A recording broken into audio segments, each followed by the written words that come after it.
नमस्कार दोस्तों, आज मैं फिर आ गया हूं आपको बोर करने। नहीं, बिल्कुल बोर करने नहीं आया हूं। आज मैं आपको बहुत ही रोचक तत्व बताने वाला हूं।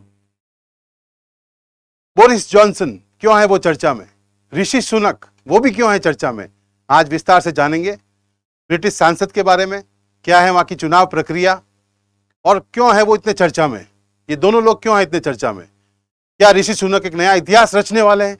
इन सब सवालों को, आपकी जिज्ञासाओं को आज विराम चिन्ह मिलने वाला है। हम बड़े विस्तार से इसको बताने वाले हैं। All the best guys, let's start.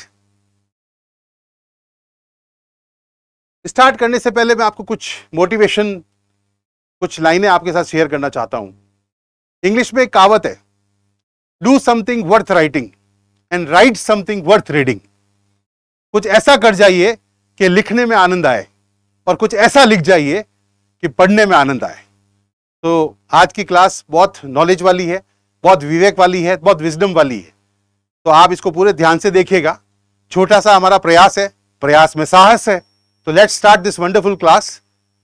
All the best guys. वर्तमान प्रधानमंत्री को क्यों छोड़ना पड़ा पद? प्रधानमंत्री, वर्तमान ब्रिटेन के प्रधानमंत्री को क्यों छोड़ना पड़ा पद? बोरिस जॉनसन को क्यों छोड़ना पड़ा पद? सबसे पहला बिंदु देखिए, सांसदों और मंत्रियों द्वारा जॉनसन के कार्य प्रणाली से असंतुष्टि। जब असंतुष्टि इतनी ज्यादा बढ़ जाती है तो इस तरह के एक्शंस, इस तरह की खबर, इस तरह के फैसले लिए जाते हैं। तो इनकी कार्य प्रणाली से वहां के सांसद बिल्कुल भी संतुष्ट नहीं थे। सबसे दूसरा कारण, जॉनसन की लॉकडाउन पार्टीज बहुत चर्चा में रही।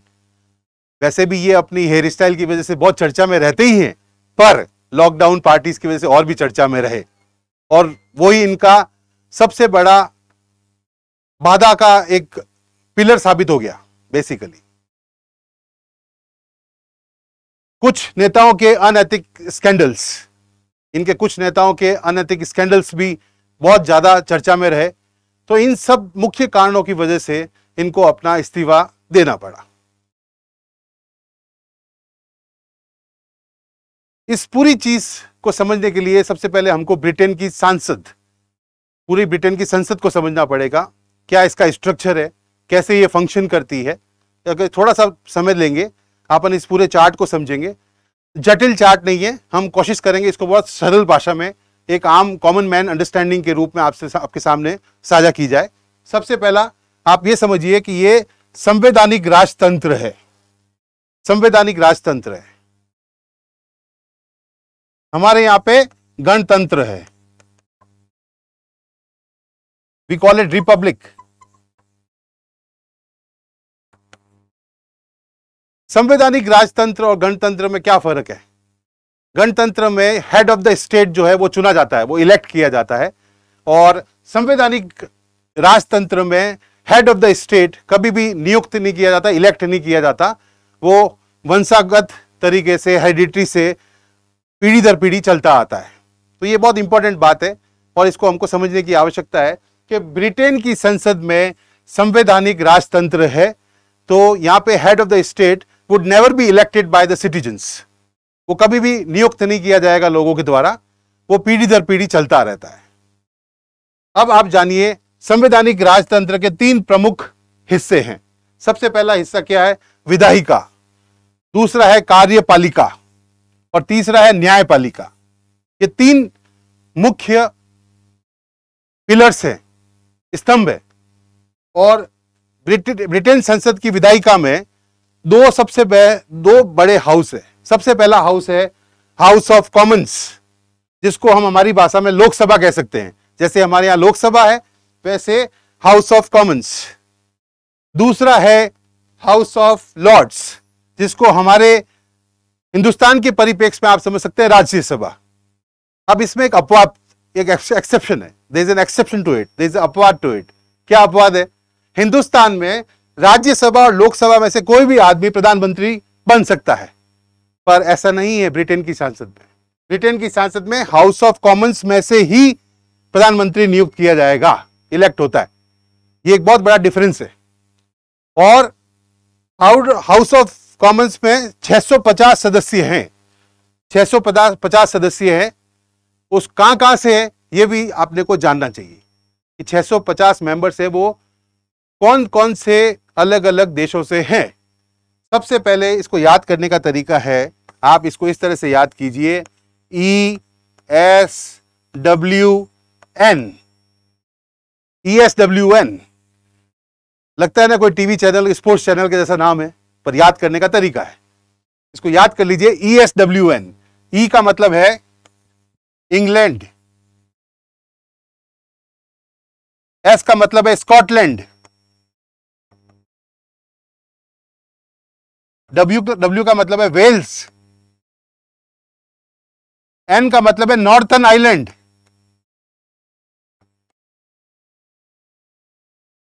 ESWN। याद करने का आसान तरीका ESWN। ऐसा ही एक सिमिलर नाम स्पोर्ट्स चैनल का भी है, तो अगर आपको याद करना है तो बहुत आसान तरीका है ESWN। ई का मतलब है इंग्लैंड, एस का मतलब है स्कॉटलैंड, डब्ल्यू का मतलब है वेल्स, एन का मतलब है नॉर्दर्न आइलैंड। इन सबको मिला के ये 650 मेंबर्स हाउस ऑफ कॉमन्स के होते हैं। वैसे ही इनका हाउस ऑफ लॉर्ड्स है। उसके बाद में कार्यपालिका, जो सारा का सारा कार्यपालिका संभालती है, उसके अंदर आता है प्रधानमंत्री, प्राइम मिनिस्टर एवं मिनिस्टर्स। उसके बाद में आता है न्यायपालिका, उसके अंदर सुप्रीम कोर्ट। ये बेसिक स्ट्रक्चर आपको समझना है। ये ब्रिटेन की संसद का बेसिक स्ट्रक्चर है, जिसको हम बोलते हैं पूरा का पूरा ढांचा।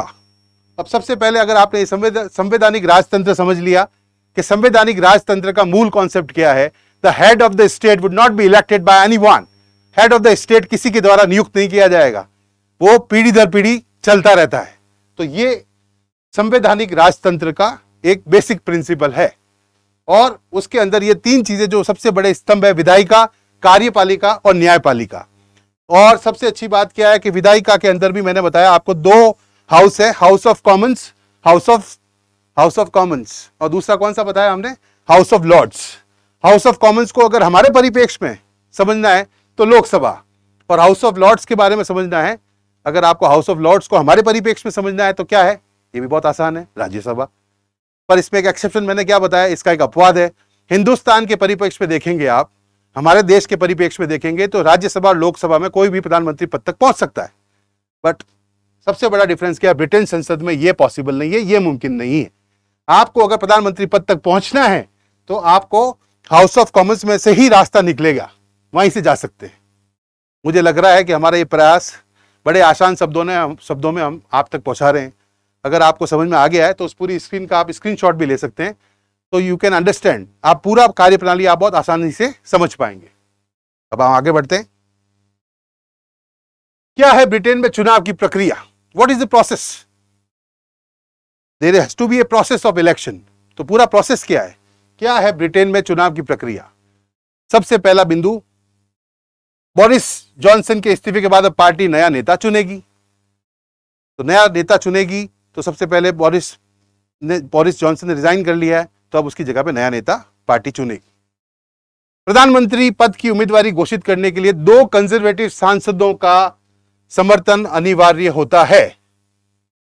2 कंजर्वेटिव सांसद, बेसिकली इस पूरी ब्रिटेन सांसद में हाउस ऑफ कॉमन्स में सिर्फ 2 ही पार्टीज होती है। हमारे देश की परिप्रेक्ष्य में देखेंगे तो हमारे हिंदुस्तान में बहुत सारी पार्टीज है, पर इनके यहाँ पे सिर्फ 2 पार्टीज होती हैं। सबसे पहली पार्टी है कंजर्वेटिव पार्टी और दूसरी पार्टी है लेबर पार्टी। चूंकि ब्रिटिश जो प्रधानमंत्री जो रिजाइन कर चुके हैं बोरिस जॉनसन, वो कहां से आते हैं, वो कंजर्वेटिव पार्टी से आते हैं। तो अब कंजर्वेटिव पार्टी से ही नया नेता चुना जाएगा। अगर ये कंजर्वेटिव पार्टी से नहीं होते, अगर ये लेबर पार्टी से होते, तो ये पूरा का पूरा चुनाव लेबर पार्टी ऑर्गेनाइज करवाती, वही अपना नया नेता चुनती। तो ये बहुत समझने की बात है। हमारे देश में क्या होता है, बहुत सारी पार्टीज है, बट इनके यहाँ पे सिर्फ 2 ही पार्टीज है हाउस ऑफ कॉमन में, कंजर्वेटिव पार्टी और दूसरी पार्टी जो मैंने बताई अभी, कौन सी पार्टी है दूसरी, लेबर पार्टी। उम्मीदवार 1, 2 या उससे भी ज्यादा हो सकते हैं। उम्मीदवार multiple candidates can be there, 1, 2 या 2 से भी अधिक हो सकते हैं। इसके बाद कंजर्वेटिव सांसद वोटिंग प्रक्रिया में हिस्सा लेंगे। सांसद एक सीक्रेट बैलेट में अपने पसंद के उम्मीदवार का वोट डालेंगे। जिस उम्मीदवार को सबसे कम वोट मिलेंगे उसे रेस से बाहर कर दिया जाएगा। सबसे कम मिले जिस उम्मीदवार को, वो रेस से बाहर। और वोटिंग किस तरह से होगी? सीक्रेट बैलेट से। सीक्रेट बैलेट और पोस्टल बैलेट में क्या अंतर है वो मैं आपको आगे बताने वाला हूं। वोटिंग की यह प्रक्रिया तब तक चलेगी जब तक दो उम्मीदवार नहीं बचते। Multiple candidates could be there, but ये कब तक चलेगी? जब सिर्फ दो ही कैंडिडेट नहीं बचते। जब तक दो कैंडिडेट नहीं बचते ये वोटिंग चलती रहेगी निरंतर, कोई समय सीमा निर्धारित नहीं है। आखिर में जब दो उम्मीदवार बचेंगे तब पोस्टल बैलेट के जरिए कंजर्वेटिव पार्टी के सदस्य वोट डालेंगे। जब लास्ट में दो कैंडिडेट बच जाएंगे तो कंजर्वेटिव पार्टी के लोग पोस्टल बैलेट के द्वारा, पोस्टल बैलेट मतलब पीस ऑफ पेपर, उसमें वोट डालेंगे। तो पोस्टल बैलेट और सीक्रेट बैलेट में यह अंतर है। पोस्टल बैलेट में आपको यह पता चल जाएगा कि अगर मैं एक्स उम्मीदवार हूं तो मेरे पक्ष में कितने वोट डाले, किस किसने डाले, और मेरे विपक्ष में किस किसने वोट डाले। तो कोई सीक्रेसी नहीं रहती। और सीक्रेट बैलेट में यह सीक्रेट रहता है कि आपको किसने वोट डाला या किसने आपको वोट नहीं डाला, इसका मालूमात आपको नहीं पड़ेगा। This is a basic difference जो आपको जानने की जरूरत है। हमने ये प्रयास किया है। तो क्या है चुनाव की प्रक्रिया ब्रिटेन में? What is the process of election? We have explained in detail, विस्तार से बताया हमने। आगे बढ़ते हैं। प्रक्रिया में कितना समय लगेगा? कई बार यह भी जिज्ञासा होता है कि election process would continue for how many months, कितना समय लगेगा? तो जैसा कि मैंने पिछली स्लाइड में बताया था कि समय कभी भी यहां पे डिफाइंड नहीं है। इस प्रक्रिया में कोई तय वक्त नहीं है, निर्भर करता है कि रेस में कितने कैंडिडेट्स हैं और वोटिंग में कितना वक्त लगता है। कितने कैंडिडेट्स हैं और वोटिंग में कितना वक्त लगता है, क्योंकि वोटिंग जब तक जारी रहेगी जब तक आखिरी में दो कैंडिडेट नहीं बचेंगे। तो ये पहला पॉइंट क्लियर है। 2016 में डेविड कैमरून के इस्तीफे के बाद थेरेसा मे सिर्फ 3 हफ्ते में नेता चुन ली गई थी। इसका एक और उदाहरण है, 2019 में बोरिस जॉनसन 2 महीने में ही प्रधानमंत्री बन गए थे। तो समय कितना है ये कोई डिफाइंड नहीं है, ना कोई रिफाइंड है, बट आपको कॉन्सेप्ट समझ में आना चाहिए कि अंत में 2 उम्मीदवार बचने चाहिए। जब तक 2 उम्मीदवार नहीं बचते जब तक वोटिंग निरंतर चलती रहती है। कोई टाइम फ्रेम डिफाइंड नहीं है, रिफाइंड नहीं है। ठीक है, वेरी गुड। आगे बढ़ते हैं। बहुत इंपॉर्टेंट सेशन है ये, ध्यान से देखिएगा। प्रधानमंत्री पद के उम्मीदवार। अब मैं आपको उन उम्मीदवारों का नाम बताने वाला हूं जो इस बार प्रधानमंत्री पद के लिए अपनी बहुत मजबूत दावेदारी पेश कर रहे हैं। मुझे भारतीय होके और हम सबको भारतीयों को बड़ा गर्व महसूस हो रहा है। It is a moment of pride for all of अस कि हमारे भारतीय मूल के ऋषि सुनक अपनी स्ट्रॉन्गेस्ट दावेदारी पेश कर रहे हैं। तो समझिए कौन है ऋषि सुनक, पूरा डिटेल में समझते हैं। मूल रूप से भारतीय ऋषि सुनक ब्रिटेन के वित्त मंत्री रह चुके हैं। बहुत इंपॉर्टेंट पॉइंट है, ब्रिटेन के वित्त मंत्री रह चुके हैं। इन्फोसिस के फाउंडर नारायण मूर्ति के दामाद हैं। हिंदुस्तान की सबसे प्रोमिनेंट आईटी कंपनी इन्फोसिस के दामाद हैं Rishi Sunak. Moment of pride for Infosys also, moment of pride for all of us being Indians. हमारे को भी बहुत गर्व महसूस हो रहा है। कोविड महामारी में किए गए कार्यों के कारण ब्रिटेन में लोकप्रिय, ये ब्रिटेन में बहुत पॉपुलर थे। इन्होंने कोविड पैंडेमिक के टाइम पे, लॉकडाउन के टाइम पे रोजगार बढ़ाने के लिए, रेवेन्यू बढ़ाने के लिए बहुत मेहनत की, बहुत काम किया। 500 प्लस 600 प्लस अलग अलग फिगर्स हैं, उतना फायदा हुआ डॉलर्स में। बट वो चर्चा में इसलिए थे क्योंकि उन्होंने रोजगार के लिए काम किया, रोजगार बढ़ाया। लॉकडाउन में कई लोगों की जॉब्स चली गई, कई लोग बेरोजगार हो गए। इन्होंने वो सारी स्कीम्स लॉन्च की जिससे वो सरकार को भी फायदा हो, नुकसान से बची सरकार और रोजगार भी बढ़ा। ऋषि के माता पिता भारतीय मूल के थे। उनके पिता यशवीर, उनके पिता का नाम क्या है? यशवीर। का जन्म और लालन पोषण केनिया में हुआ। बहुत इंपॉर्टेंट पॉइंट है, उनके पिता का नाम है यशवीर और उनका लालन पोषण केनिया में हुआ। उनकी मां का नाम है उषा। उषा का जन्म तंजानिया में हुआ था। तो इनके पिताजी का नाम यशवीर है, जिनका लालन पोषण जो कहां हुआ था? केनिया में। और उनकी मां का नाम है उषा, उनका तंजानिया में। ऋषि के दादा दादी का जन्म पंजाब प्रांत ब्रिटिश इंडिया में हुआ था। वे बाद में 1960 के दशक में अपने बच्चों के साथ ब्रिटेन में आकर बस गए थे। तो ये एक स्मॉल ब्रीफ इंट्रोडक्शन है ऋषि सुनक के बारे में। तो आपको ये बहुत इंपॉर्टेंट जानकारी मिल गई है, इसका आप स्क्रीनशॉट ले सकते हैं। सबसे उस ऋषि सुनक के बाद सेकंड नंबर पे सबसे स्ट्रांग दावेदारी जो पेश कर रही है उनका नाम है लीज ट्रूस। वर्तमान में ब्रिटेन की विदेश मंत्री है ये, और इन्होंने सबसे कंजर्वेटिव पार्टी की लोकप्रिय नेता है, बहुत पॉपुलर लीडर है कंजर्वेटिव पार्टी की, और वर्तमान में ब्रिटिश की विदेश मंत्री है। ब्रेक्सिट का समर्थन जो करते हुए यूरोपियन यूनियन में ब्रिटेन की मुख्य वार्ताकार रही है। यूरोपियन यूनियन को ईयू भी बोला जाता है। ईयू में ब्रिटेन की मुख्य वार्ताकार रही है ये। ब्रेक्सिट के समर्थन किया है इन्होंने, बहुत स्ट्रांग समर्थन किया ब्रेक्सिट का। नदीम जहावी, नदीम जहावी अब ये भी बहुत स्ट्रांग दावेदारी पेश कर रहे हैं। कई बार आप शरणार्थियों के बारे में सुनते हैं, अपने देश से परेशान होकर दूसरे देश की तरफ माइग्रेट करते हैं। तो उसका एक क्लासिक एग्जांपल मैं आपको बताने वाला हूं आज। एक शरणार्थी भी किसी देश के प्रधानमंत्री बनने के लिए स्ट्रांग दावेदारी पेश कर सकता है क्या? तो उसका आंसर है हां, बिल्कुल पेश कर सकता है। उसका उत्तर क्या है? उसका उत्तर है नदीम जहावी। ये इराकी शरणार्थी, इराक से पलायन करके ब्रिटेन में आके शरणार्थी बने और आज तीसरे नंबर की दावेदारी पेश कर रहे हैं प्रधानमंत्री बनने के लिए। तो शरणार्थी कुछ भी कर सकते हैं। शरणार्थी दूसरे शहर में, दूसरे देश में, दूसरे शहर में आके भी अपनी पहचान बना सकते हैं, अपनी हार्डवर्क कर सकते हैं, अपनी कड़ी मेहनत कर सकते हैं।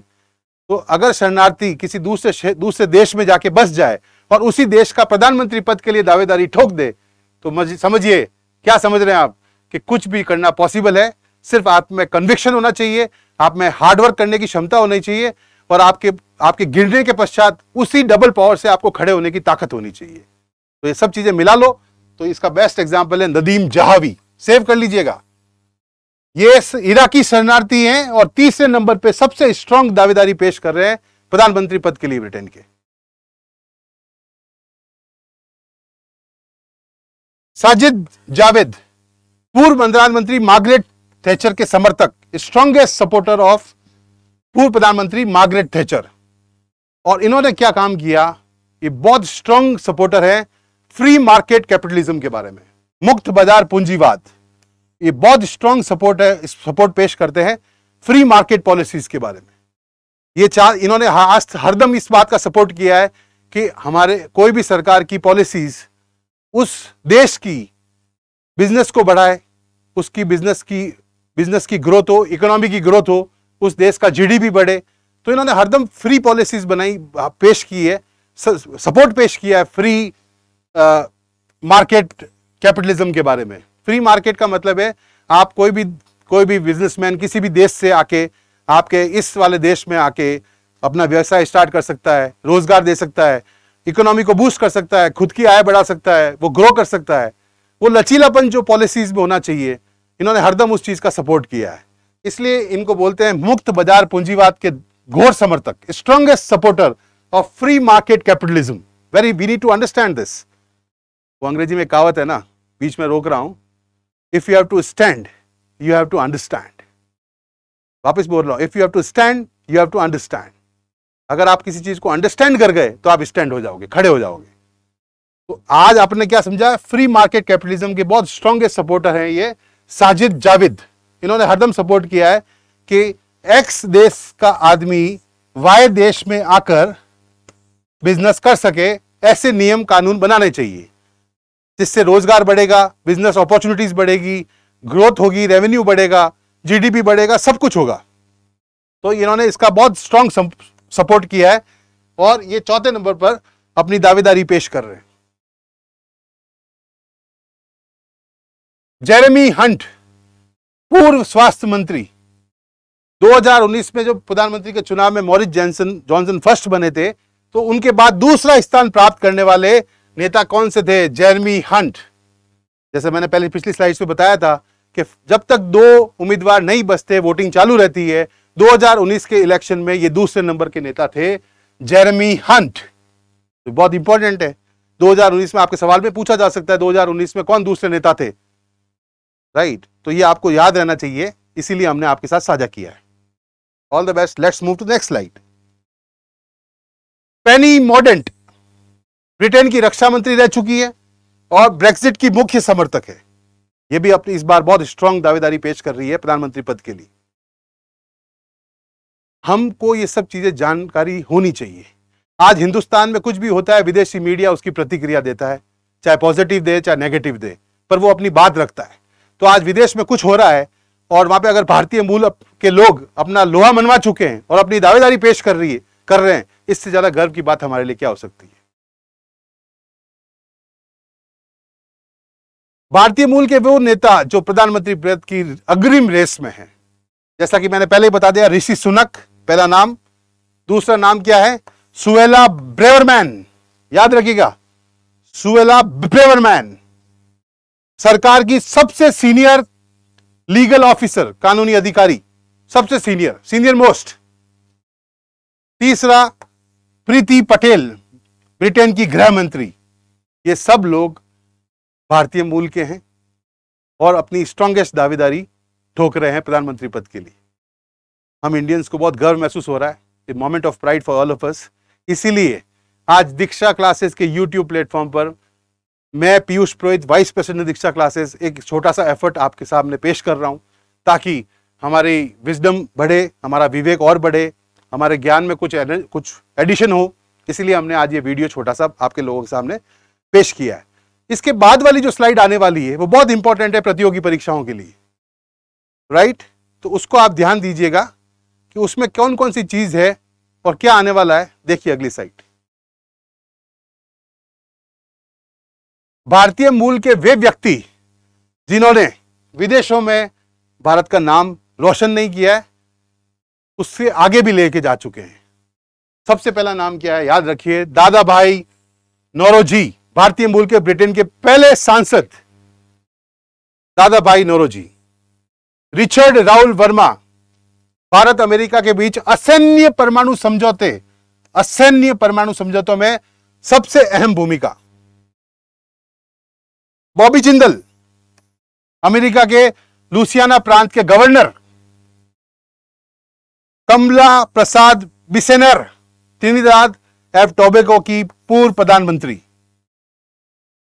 शिव सागर राम गुलाम, मॉरिशस के प्रथम मुख्यमंत्री, प्रधानमंत्री एवं छठे गवर्नर, 6th गवर्नर। कौन थे? शिव सागर राम गुलाम। ये बहुत इंपॉर्टेंट है, वो वहां के छठे गवर्नर जनरल थे, शिव सागर राम गुलाम। अनिरुद्ध जगन्नाथ, मॉरिशस के पूर्व प्रधानमंत्री और पूर्व राष्ट्रपति। छेदी भरत जगन, गयाना के राष्ट्रपिता। हिंदुस्तान के राष्ट्रपिता हम सब जानते हैं, वैसे गयाना के राष्ट्रपिता भी भारतीय मूल के ही हैं। उनका नाम क्या है? छेदी भरत जगन। देवन नायर, सिंगापुर के पूर्व राष्ट्रपति। ये सब भारतीय मूल के लोग पूरे भारतवर्ष का नाम रोशन कर चुके हैं, अपना लोहा मनवा चुके हैं। और इस लिस्ट में गौर फरमाइएगा, एक चीज नहीं है, एक नाम अभी भी नहीं है। सोचिए कौन सा नाम मिसिंग है इसमें, बताओ? कमला हैरिस कौन है? अमेरिका की वाइस प्रेसिडेंट, उपराष्ट्रपति। इसी के साथ आज का ये प्रेजेंटेशन हम समाप्त करते हैं। अभी इन दिनों परीक्षाओं का माहौल है, तो हम दीक्षा क्लासेस की तरफ से वीडियो मेंस के सभी अभ्यर्थियों को, सभी एस्पिरेंट्स को कॉन्ग्रेचुलेट कर रहे हैं, एडवांस में बेस्ट ऑफ लक बोल रहे हैं। कुछ चीज़ों को आपको ध्यान में रखना है। आपके अब इन दिनों में एग्जाम्स का सीजन है, वीडियो मेंस की परीक्षा जैसे कल है, तो आप सब लोगों को ध्यान में रखना है। कुछ बातें, जैसे आप फुल स्लीव्स का शर्ट ना पहन के जाएं, टी शर्ट पहन के जाएं। आजकल चेकिंग बहुत ज़्यादा हो रही है। फुल स्लीव्स का पूरी आस्तीन का शर्ट पहन के जाएंगे तो हो सकता है वो खुलवा भी देंगे। टी शर्ट पहन के जाएं, कुछ आभूषण ना पहने, गले में, कान में, सब चेकिंग हो रही है आजकल। बाकी all the best. Piyush Purohit signing off from Diksha Classes YouTube channel. Thank you.